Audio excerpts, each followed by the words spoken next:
More than 5,000 years ago, yoga was systemized first. Even now we have questions like, I don't know where to start my journey.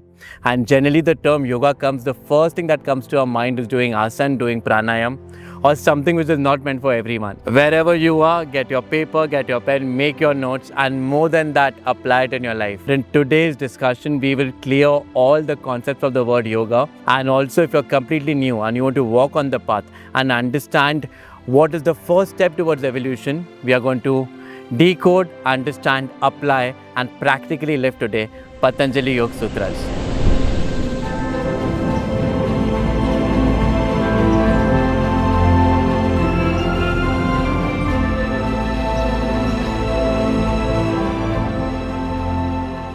Something very important we have to know, that in order to start our journey, we need certain philosophy.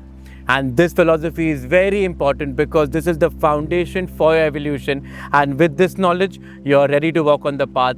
If you have a guru, you don't have a guru, at the end, this knowledge is very important. So let's decode Ashtanga Yoga, which plays a very important role in the Patanjali Yoga Sutra. But before that, let's understand the meaning of the mantra. Yogena chittasya padena vacham malam sharirasya chavaidakena yopa karotram pravaram muninam Patanjalim pranjaliranotosmi. Literally translating in English, though it doesn't make 100% sense, but the closest translation. I bow down to that Patanjali who purifies my mind through yoga, my speech vak through grammar, and my body through Ayurveda. Now, why there are three meanings and what is the meaning? When we use the term Patanjali Maharishi, Maharishi is a great rishi who has decoded yoga for us. In fact, yoga was given in Ved earlier, in Upanishad earlier, in Puran, the meaning and definition in Bhagavad Gita also. But he was the one who made in a very systematic manner and made it very open for people like us to understand.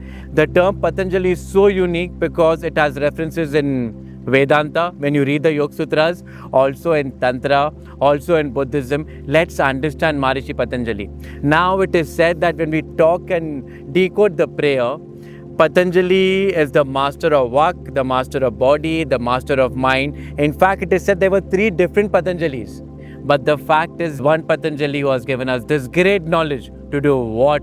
To go beyond the mind, to control the mind, to live in this world and apply that knowledge and be unaffected by anything. Also, when we talk about Patanjali and you look at the iconography of Maharishi Patanjali, he's always seen as a half snake and the half body is like a human. Why such an image? Let's understand the meaning behind it. The three coiled snake stands for the three gunas. So from tamas we move to rajas and then we accomplish sattva. In fact, we go beyond that also. And Patanjali Maharishi has given us multiple ways from abhyasa, vairagya that we'll understand in the upcoming chapters. Also, when you look at the tantric text or when you understand Tantra, the Shakti is sitting at the navel in the form of a snake.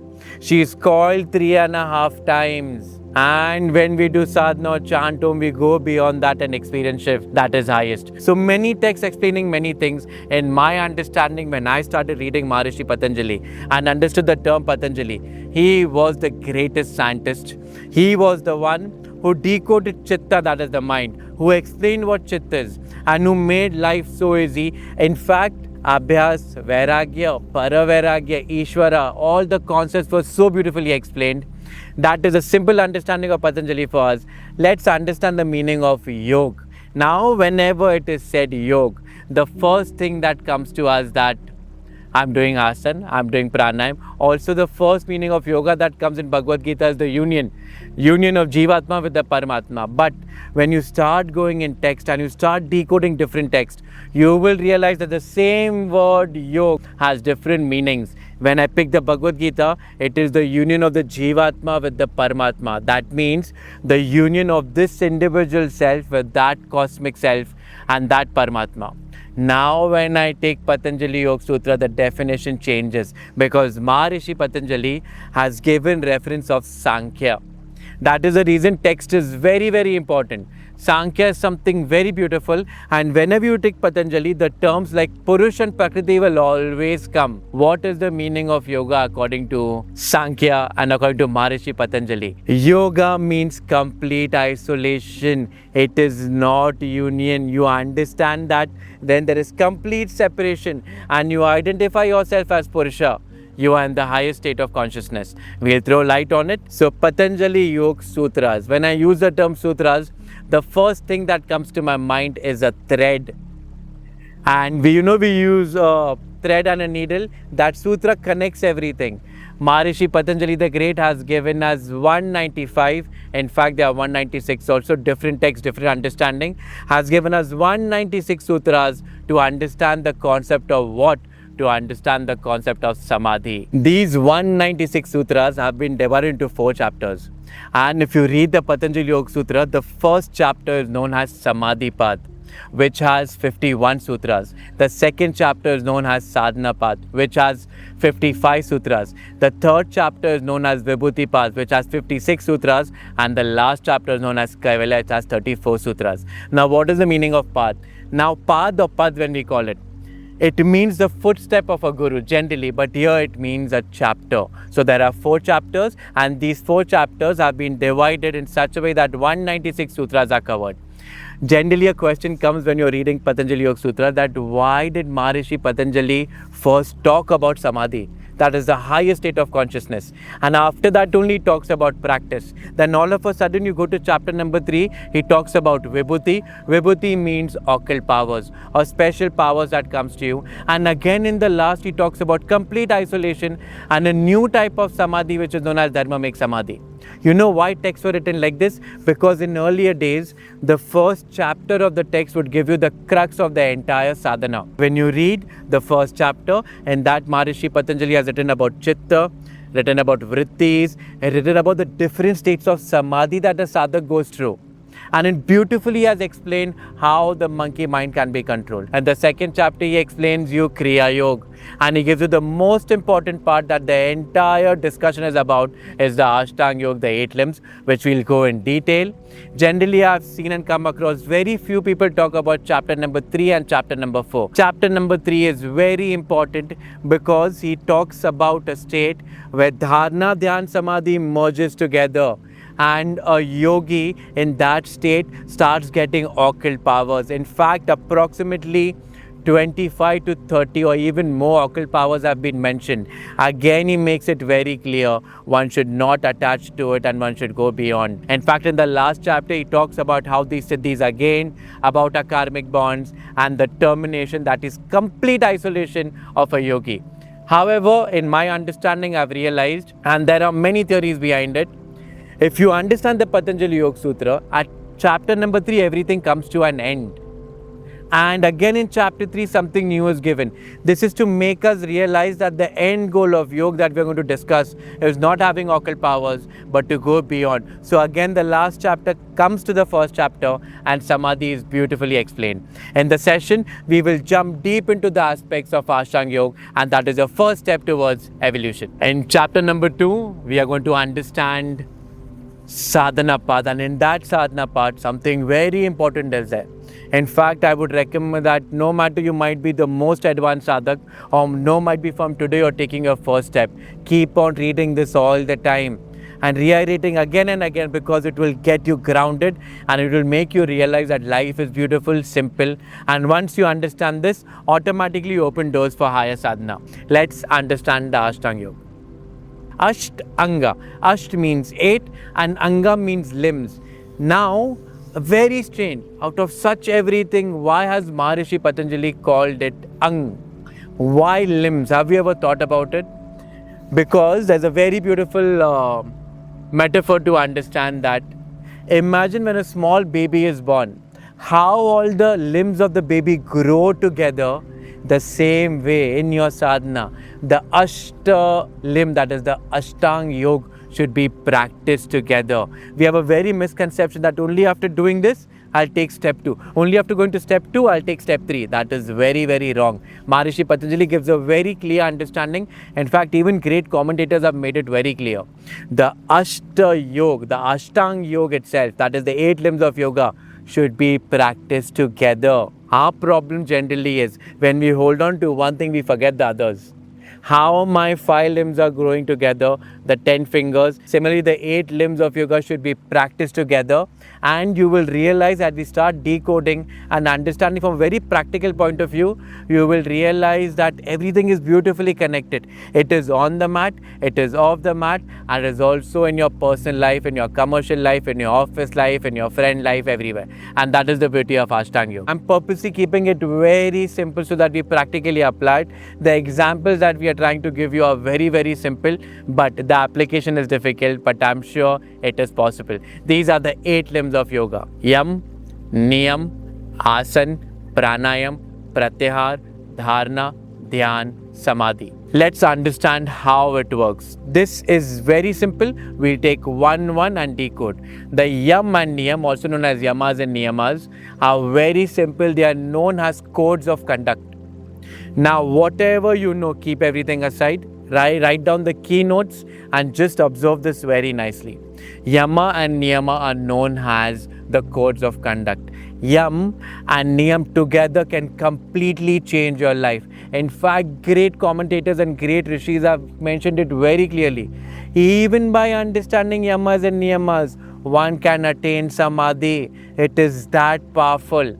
And it is possible because the living saints who have accomplished it and experienced the highest state of Yam and Niyam. And Maharishi Patanjali gives beautiful examples. We'll try to decode it.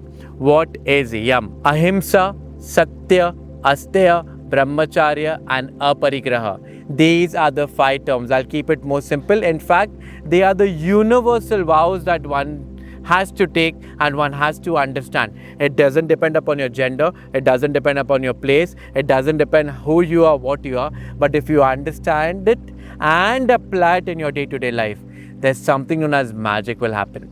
So again, coming back to Yam, what is the meaning of Ahimsa? Ahimsa means non-violence, but in order to understand Ahimsa, you should know the meaning of Himsa. Himsa means violence. And you know what is violence according to us? Hitting someone, abusing someone, talking negative about someone. You know what Maharishi Patanjali says, or the commentators, they say something very beautiful. Ahimsa happens first in your mind. So be non-violent where? Not in your action, in your thoughts. If you understand this, 90% of your sadhana has started already. That means, let me come back to simple explanation. If I want to give you a pen, that action is already done in my head, in my mind. If you want to hit me, you have already punched me on my face in your mind. What Maharishi Patanjali is saying, be non-violent in your thoughts. And that is the first Yam. Second, Satya. Satya literally means truth. But what again he is saying, whatever is in your heart and whatever words that you utter from your mouth should be honest. Very simple. Satya means truth. Be honest in your words, be honest in your heart, be honest in your actions. Again, that is only possible when you are non-violent in your thoughts. Ahimsa, Satya, Asteya. Asteya means non-stealing. Of course, we know what stealing is. For example, today, hypothetical character, Rishi. Rishi comes to me today, and Rishi comes in the night and gives me a beautiful idea. You know what, Bhavesh? Tomorrow I'm going to make a very beautiful video on Patanjali. I'm going to talk about this. I'm going to upload it, and this is my idea. What I do, I wake up in the morning, and the same thing I copy. When we say non-stealing, it is not non-stealing only of material, also of ideas and thoughts. So Maharishi Patanjali again is making it very clear. Non-stealing will happen when? Only when you have control over your thoughts. So Ahimsa, Satya, Asteya, Brahmacharya. Now, Brahmacharya has different meanings in different texts. If you take Vedanta, if you take Tantra, if you take Upanishad, very simple example of Brahmacharya at the moment for us is to control our senses. Don't let these 5 senses run away here and there. Again, withdrawal and get it back. If the mind is thinking about something negative, get it back in the center. If you like something which is very, very beautiful, don't let the senses take away. Again, come back to the senses. You know what is the most difficult sense to handle? It is our tongue. Once you have master of your tongue, that is taste, and also of your words, everything will fall into place. Again, coming back to basics, brahmacharya also means controlling our sexual energy. Brahmacharya also means going towards the Brahman. But for our session, as we are bringing, Maharishi Patanjali has given many commentaries. We take the commentary of taking everything inward and coming to the center. Our parigraha is beautiful. Non-accumulation of things.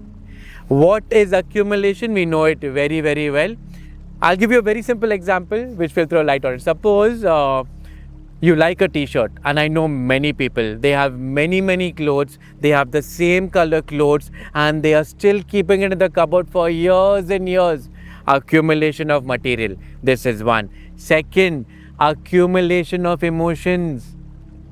All of a sudden I'm walking through my old house and I remember my grandmother. I start crying because I've accumulated all the thoughts. Accumulation of relationships, possessiveness, non-possessiveness. There was a very beautiful couple that we used to know. We were taking classes once, and this was approximately 8-9 years ago. 20 people, and this couple comes, and in the first session when you're talking, the girl looks at the boy and she tells her, don't look here, don't look there. And I was very surprised because she was so over possessive, so controlling, and I thought it is not my place to say. Next day in the morning session, I remember we doing pranayama, and the boy is telling the girl, don't sit here, why are you talking to the teacher? I was so surprised. We don't even know, but we have started being so possessiveness, extreme possessive.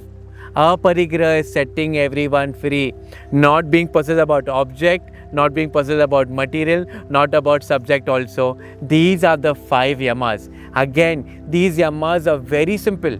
You know, okay, from today I decide that I will be non-violent. From today I decide that I will always speak the truth. From today I decide that you will not be possessed about anything. But Maharishi Patanjali throws more light on it. You know what he says? He says something very beautiful. You have taken a human body, it is impossible to do it in the beginning. First he'll explain you what is the meaning, then he'll give you a small nudge and he'll tell you that it is impossible to do it. How? Then you'll question me. The answer comes. Non-violence. The fact that I'm breathing, I'm doing violence. Adi Shankaracharya himself has said, the fact that you're breathing, so many microorganisms are killed. The fact that I'm sitting on the sand, so many things are killed. Violence is happening. Truth. It is very difficult to be honest. And subconsciously or consciously in our mind we lie. We don't even know it. Non-stealing, the fact that I'm talking about this, I've stolen everything from the rishis, I've stolen everything from the commentators, from my guru, and I'm explaining. Also, possessiveness is always around you. So first he tells you the meaning, then he tells you that it is impossible. But the beauty is, Maharishi Patanjali gives you a very simple solution. Don't worry about anything.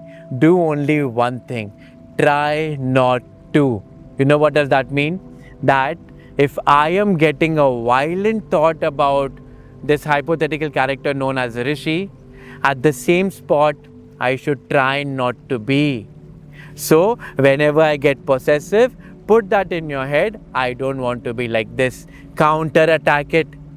Whenever I'm getting very jealous, I should not be jealous. That is the first step towards fighting your inner demon. And that is the first step towards putting logic. If I'm doing this, try not to do this. That is it. These are universal laws, no matter what country, what state, male, female, doesn't matter. If you understand this concept, everything will fall into place. So first he explains everything, then beautifully he tells you it is not possible by you, and in the last he tells you that I am giving a solution. Whenever negative thought comes to you, try not to be that thought. Whenever you feel you're possessive, try not to be possessive. Whenever you're lying, try to be honest. Give it a try. After 6 months of giving a try, 1 month of giving try, 10 years of giving try, one day you will become Siddh in that. That means he's saying that when you have mastered non-violence, any animal, any creature that comes in your presence, they will be non-violent. This is a very practical example. Ramana Maharishi used to meditate, and in his deep meditation, there was a leopard sitting next to him and there was a deer sitting next to him. He had mastered non-violence.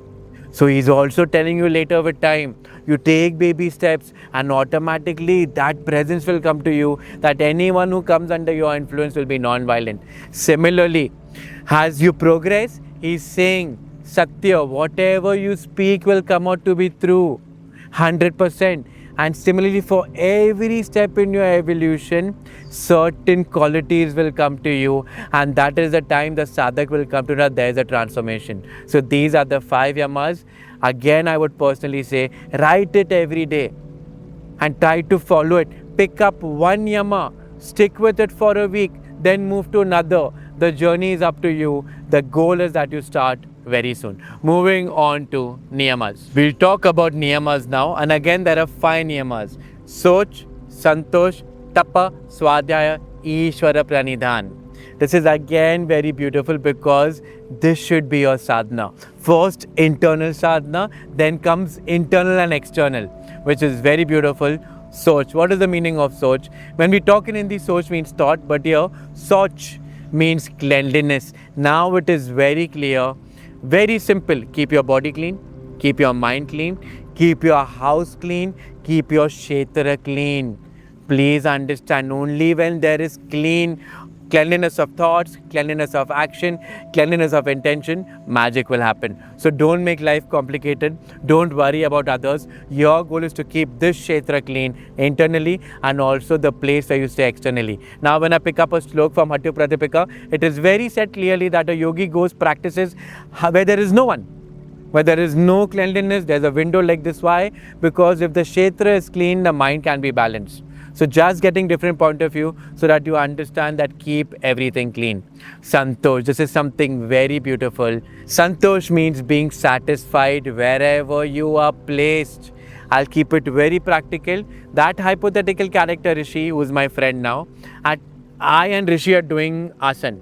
I can clearly see that Rishi can easily touch his palms on the floor, but I can't. What will happen? I will get anxiety, I will get jealousy, I will start blaming my teacher, I will be in fear. What Maharishi Patanjali is saying, wherever you are placed in your life, be satisfied. But don't forget the yamas and don't forget whatever you have understood.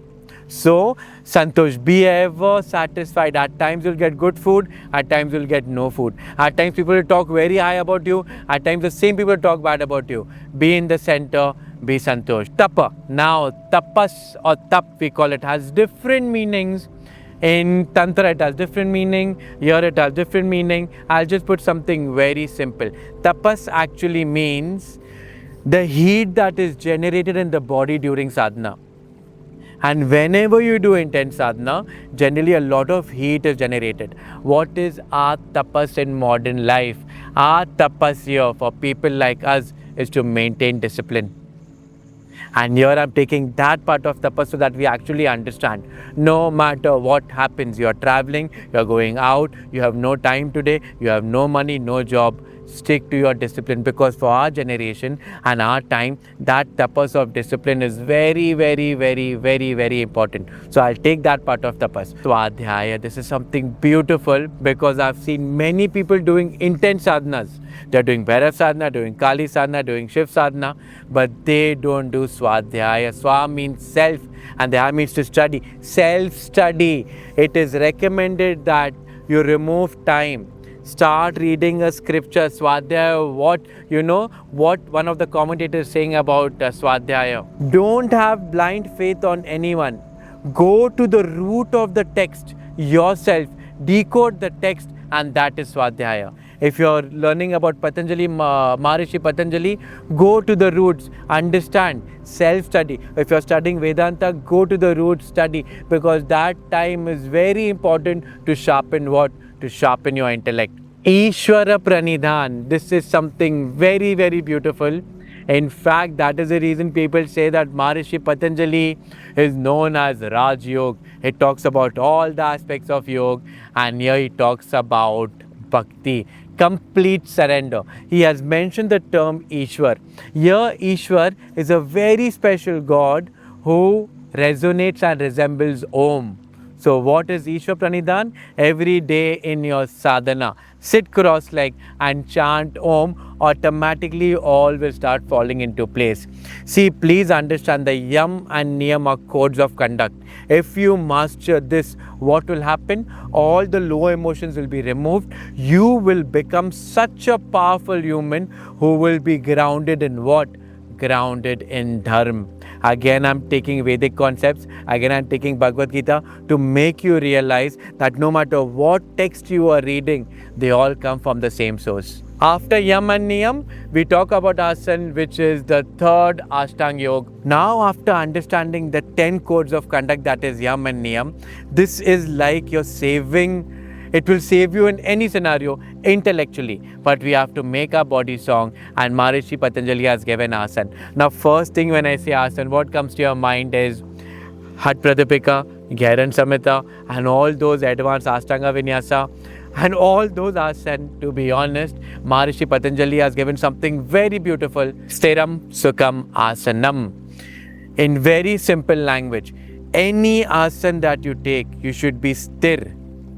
And at sthir is steady, and sukham means peace. That means if I am sitting like this, no matter what my posture is at the moment in this, I should be steady and I should be at peace. The body will become strong only when the mind is strong. Again, I come back to ahimsa. Ahimsa is happening where? In my thoughts. How will I be stiram sukham? When my mind is quiet, when I'm steady in my mind, automatically my body will become calm and composed. Beautifully, he says, he is not giving you how to do asana, how many types of asana are there. Everything comes in Hatha Pradipika. He has clearly mentioned one more thing, that the spine should be straight and you should be aware of your spine.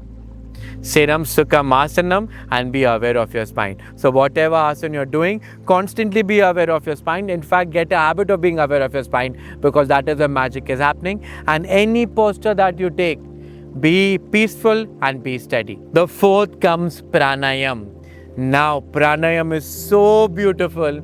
In fact, I could go on and on about, I just feel like taking the Hatha Pradipika and talking about Pranayama. But Maharishi Patanjali has given a very open end. He is not telling you do this pranayam and that pranayam. He is telling you something very beautiful. The process of inhalation, that is Purak. The process of holding breath, that is Kumbhak. And the process of exhalation, that is Rechak. In fact, many commentators also believe that when he talks about pranayam, it may also be Kapalbhati. But in my opinion, when you're jumping into the world of pranayam, according to me, you should know two important types. First is the Shatkaram, that is Kapalbhati, and second is Nadi Shodhan Pranayam. Also understand that Pranayam is another dimension, and in future we wish we take this topic. Remember, any sadhana you do, from Tantra, from Asana, from doing advanced Vinyasa, or even to Iyengar, what plays a very important role is your breath. And in fact, the higher sadhana you do, you will believe that pranayam is already happening. Just close your eyes at the moment and be aware. You're inhaling, there's a pause, and you are exhaling. Pranayam is happening, and Maharishi Patanjali says that the more you advance in pranayam, in fact, a breath in a day is so amazing. Whenever you are angry, you breathe. Whenever you are calm and composed, your breath goes shallow. In higher states of an enlightened being, the breath goes so down that even the heart rate, the pulse rate, everything calms down, and you have achieved pranayam of the highest. You know, we breathe around 21,600 times in a day. We are not even aware. If we are in anxiety of it, goes even to 30,000 a day. Our life is not dependent on the number of years. It is dependent on the number of breath. So the more you are aware of your breath, the more you can change a lot of things in your life. In fact, these great yogis have gone beyond the bond of karma by mastering their breath. Now, what we have discussed, that is Yam, Niyam, Asana, Pranayam. These four limbs are known as the outer limbs. Now slowly we are moving towards the inner limbs, and Pratyahara works as a bridge from outer world to the inner world. What is the meaning of Pratyahara, which is the fifth limb?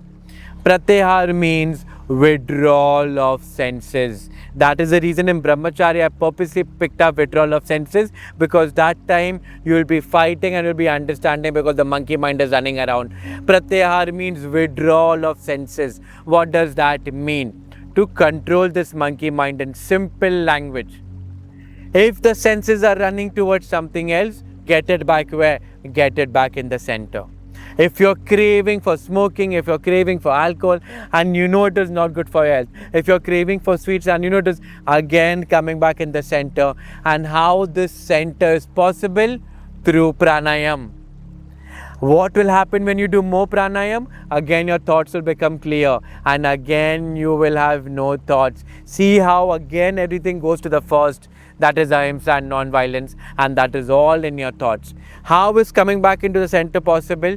The more you do asana, the more you do pranayama, you will become in pratyahara. You know how to explain pratyahara? Imagine there is a pole here, and I have tied a horse to it. And that horse is running round and round and round and round and round. What is the meaning of that? Tying that horse to the pole and the horse's leg, that string is the pratyahara. It should remind you that this is my limitation, come back again. This is my limitation, come back again. This is my limitation. That should be the voice inside, and that voice will get stronger only when you get yourself established in pranayama and asana together. That is the reason, again coming back in the start, Maharishi Patanjali has mentioned that all these limbs should be practiced together. Yam, Niyam, Asana, Pranayama, Pratyahara. Let's move to Dharana, Dhyana, Samadhi. What is Dharana? Dharana is when the awareness between the subject and object is breaking all the time.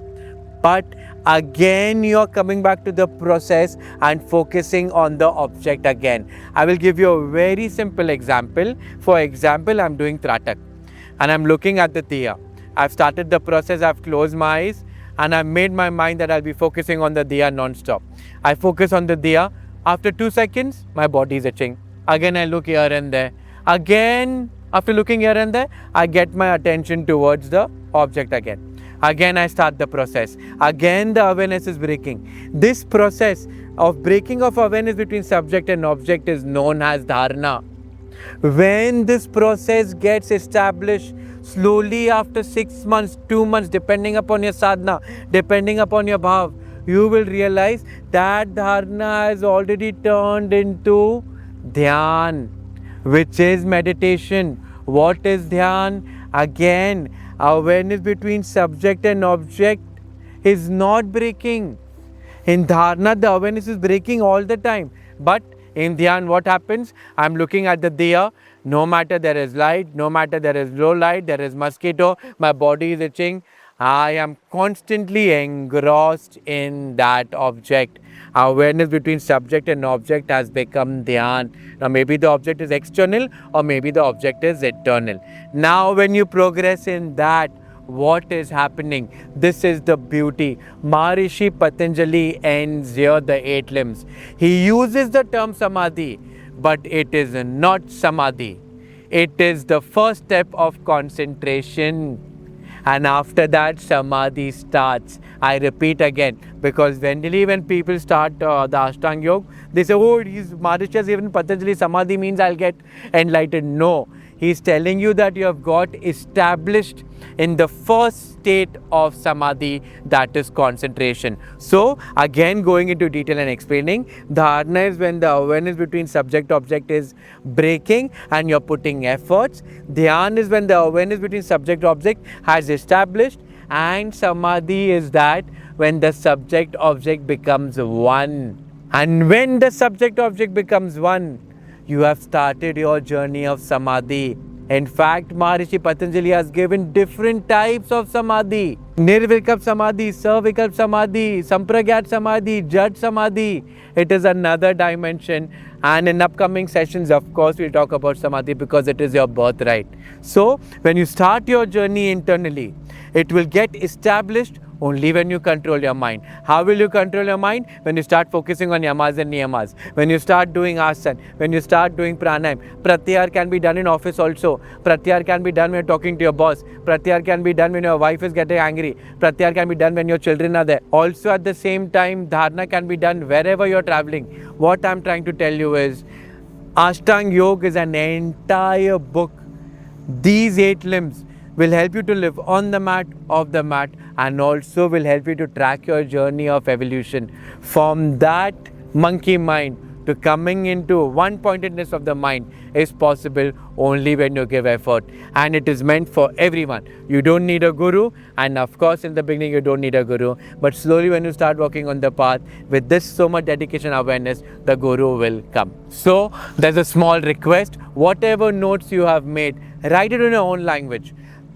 Understand it. If you don't understand, write to us, we'll reply to you. But the most important part is, pick one yama and live it for 10 days. Then pick one niyam, all the 5, live it for 1 days. Make a plan according to yourself. Have that discipline. All we can do is explain you in the most easiest form. The next step is yours. So please start your journey. Start, and eventually all will be taken care. The fact is that everything is easy. We are making life complicated. We don't know the tools and we don't know the right technique. Here Maharishi Patanjali is blessing us with the Ashtanga Yoga. Let's follow it together. With this we end our session. Everyone just sit straight. We'll chant 1 Om and 3 Shantis together. Inhale.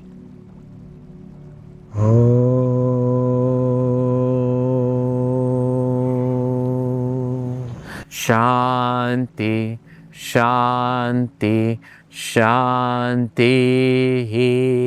Hari Om Tat Sat.